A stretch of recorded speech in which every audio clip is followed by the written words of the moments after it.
Hey, what's up, everyone? My name is Lionel. I'm your host for LT Productions, and you are watching I Watch You Watch. We are covering Love and Marriage, Huntsville, Season 5, Episode 34, Reunion Part 3. We have made it. It's been a long year that started back in April, I believe it was. Whew. Let's get through this.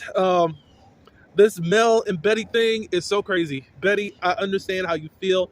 At the same point, ugh, I get it, but whatever. I don't understand your purpose on the show as far as with the group.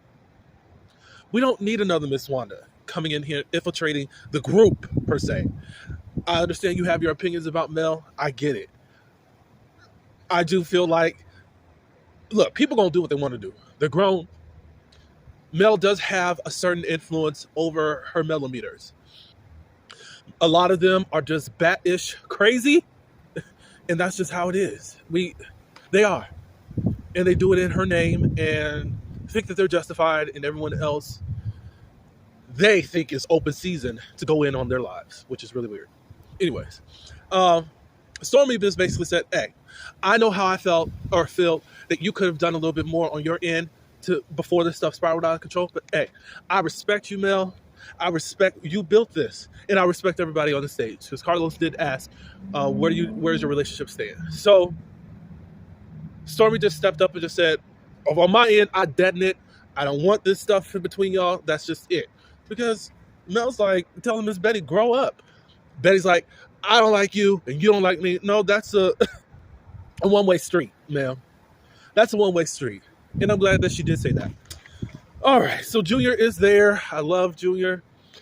We find out that he ended up leaving Canvas after being rehired. He just said, it's probably just best if we aren't working all together. Stormy does tear up.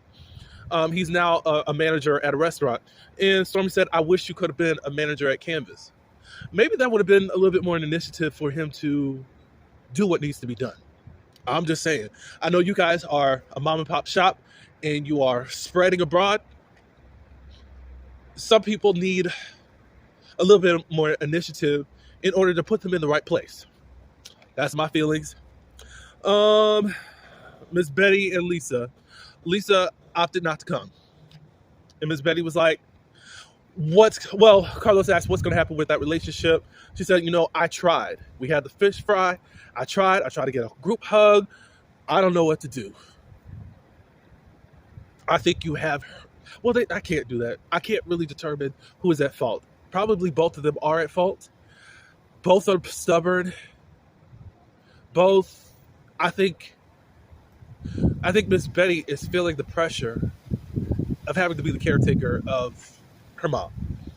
And she's had to do it beforehand. And I think she takes it out on Lisa because Lisa isn't there for her. I don't know if there's other siblings or not, but hey, we don't know what's going to happen with that relationship. I'd like to see what happens next season, but if we're just stuck on repeat in the way that it's on repeat, I don't know. Even though family troubles don't go away. I have family troubles right now. There's folks I have not spoken to in 6 years. Not by my doing. And other people I did. So, one important relationship is just gone out of my life. Others, I haven't really decided if I want to talk to them again because of how I feel and also of their unacknowledging what they have done. But anyways, we move on to the Fletchers. She does speak concerning her relationship with Chris. I wish they would have talked about the other daughter that feels a certain way, but that didn't make the cut for whatever reason. But Adele says that her and little Chris, they do speak a lot more now. She's always felt a type of way about how they don't respect her when it comes to at least paying back loans. And they feel like, oh, they got it. The parents got it. So they don't have to get it done. But she said, for the sake of the relationship, pay me when you get it.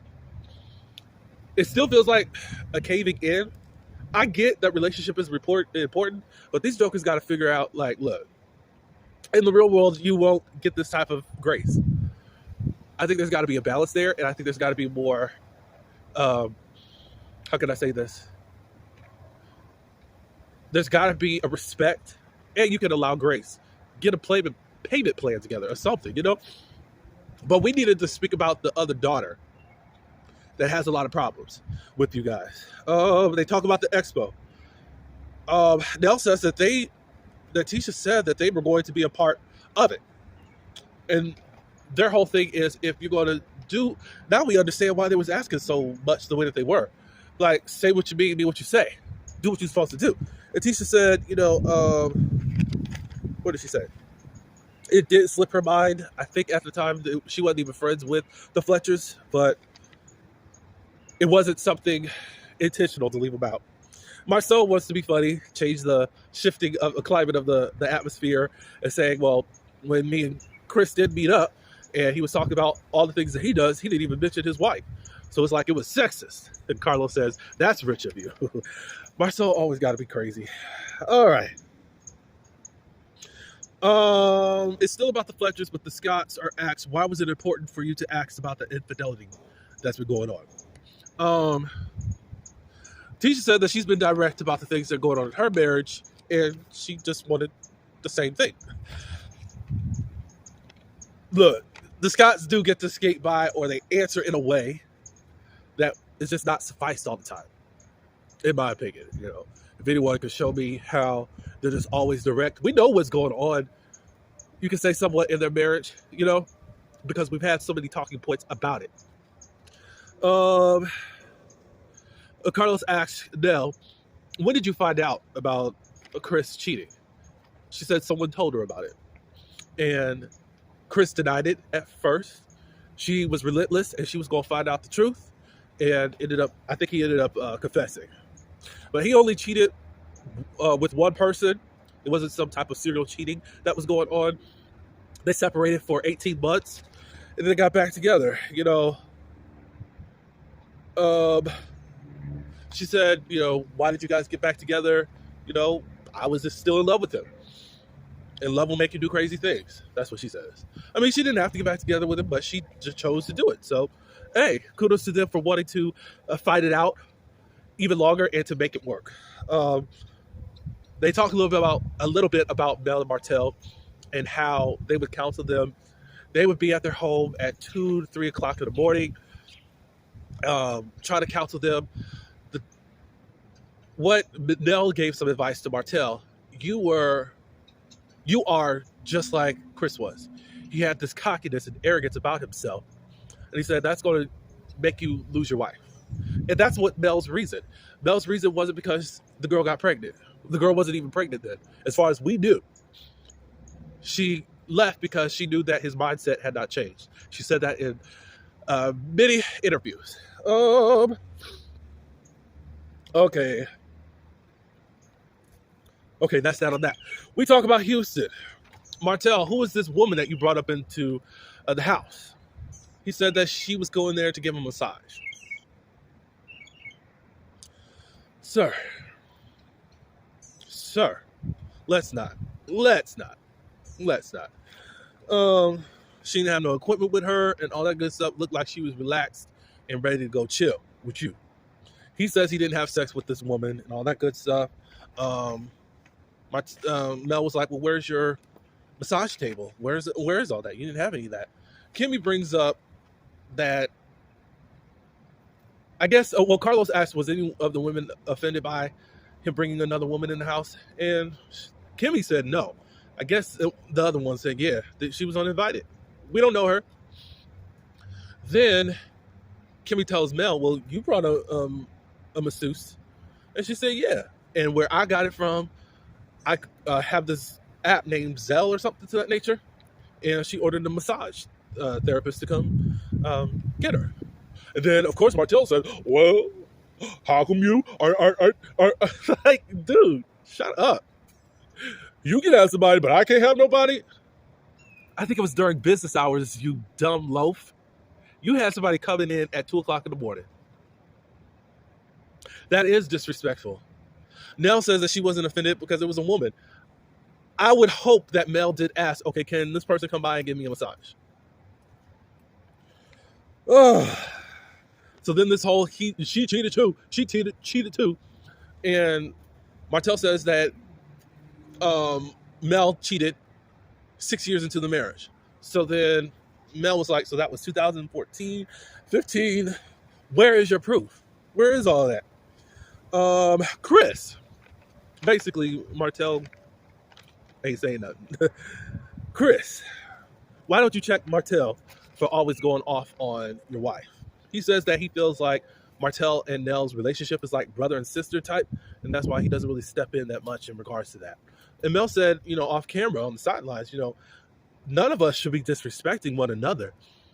And there's a difference between that and what is always displayed, even if they're brother and sister. And we shouldn't be disrespecting each other's spouse. Oh. So Martell ends up apologizing to Nell in a prideful way. He hardly wanted to do it. Martell is just a prideful person. He does not want to be looked at as the villain. And you are, sir. You are. That's all we really... I'm done with this. I'm done with this story. Ugh. Kiki, Houston. Kiki said that, I wanted to amend my wrong as to the reason why she came to Houston. Nell said, did suggest, it would be better to wait until we get back from Houston in order to have this conversation, because Kiki didn't have no conversation beforehand or anything to that nature. Tisha already felt the way for being blindsided in this whole situation. But Nell says that Kiki was going to do what she wanted to do on your trip. Okay.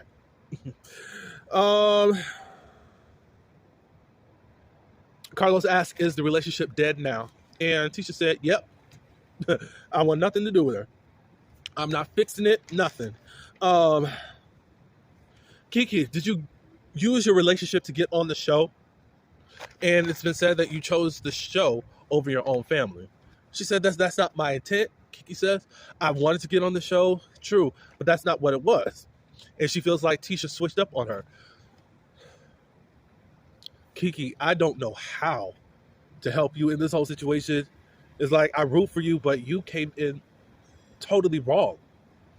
And I don't understand why you don't understand. And now you think that Tisha is the villain in this whole situation. No, you got in her marriage once again. And she told you. You knew exactly what was up. And you still did what you did. That makes no sense to me. And Tisha said, I didn't switch up. I know her. And there are other things that could come out that would embarrass her family that I won't tell. So then at this point, Kiki's like, what else is there? I already talked about my addiction and my infidelities. There's nothing else. And Martell all of a sudden whispers over to the Scotts, isn't there something else? What? No. And I'm sorry, I do believe that there is something else. Kiki, that's why it was wise for you to tell your own story. And you're getting embarrassed more and more. And I don't know where the lines cross with you as far as... I think you did choose the show. I think you did choose fame. I think you did choose, the dislike of the Scotts on the show, thinking it was going to work for you. Of course, there are people that still are cheering for you in this whole mess, but if we want to, I have to be honest, you flopped. You flopped. You flopped hard. I just don't know. She says that she has nothing to hide. I don't know. Kiki said that she wants to work on the relationship with Tisha. That's dead. It's over. They're not going to give you another chance. That's just it. And it seems like history is repeating itself. Wanda and her family wasn't getting along. You as cousins couldn't really be around each other. Now, it's starting to happen with your daughters. If you could have left things alone, I think it would have been okay. But tell your story. That's all I got to say. I don't know if you're coming back or not. I don't see where you fit. You can always have scenes with Mel, as I've said before, and Stormy, but there'll be individual scenes. I don't know. I think people will let you come around, but I don't think anybody's going to really bond with you. That's just my opinion. They get in on the whole pregnancy thing with Tisha. I kind of just don't really want to talk about it. Just Marceau is not going to give her the benefit of the doubt, basically, if she got pregnant because of the logic in his head. You could go by that, but guess what? You act like you know all the answers, but whatever. So during the break, Kiki's like, y'all lying so much. Y'all this, y'all that. You know that's a dirty lie. You only picked me up twice. So he did pick you up, so what are you talking about? It's a lie. And then she says something, and Marceau said, oh, so you gonna come and get me? You gonna come at me? And Tisha said, she know better than to cross that line. You only get one time with me. I let it slide one time. Come on over here. Kiki's already been honest. They both have thrown hands at each other, so they do fight. Y'all think that she's a punk, but she's not. And I think there would have been a show if Kiki decided to get up. I see nothing positive whatever of Kiki during this reunion. We can blame editing all day, but they got the upper hand. And I think you gave them the hand. We find out that Courtney and Chris are not cousins. You remember that they were living in the same town and all that good stuff. So that was the end of the show. I enjoyed this reunion so much because they let go of the issues that were burdening the whole show and even last reunion. So I've already crowned Tisha as MVP. I was entertained. Whether I like her or not, she gave us a show. Mel did too. Marceau got some in. Miss Betty, I just can't take you serious because you are a fan, but I do understand where you were coming from concerning your daughter. And I don't think you really deserve to be on the show unless you're going to be isolated with your family. Don't come into this main group. That's all I do have. I appreciate everyone for coming to my channel. Please like and share this video. Also, subscribe to my channel if you are not subscribed. Leave your comments below on what you think of this reunion. You can tell me your thoughts about the season, but I just thank God it's over. That's all I do have until next week. We start Love and Marriage DC. Whew. I still remember all about it. It's a lot of drama. What's going to be hard on the timeline is that people that I like are fighting or in a beef now. That's just kind of crazy. And I hate that. So it's kind of like I got to pick it. I don't know how I'm going to do it. I don't know how much I'm going to tweet out or I'm just going to do my reviews. That's all I got. All right. But until the next video, peace.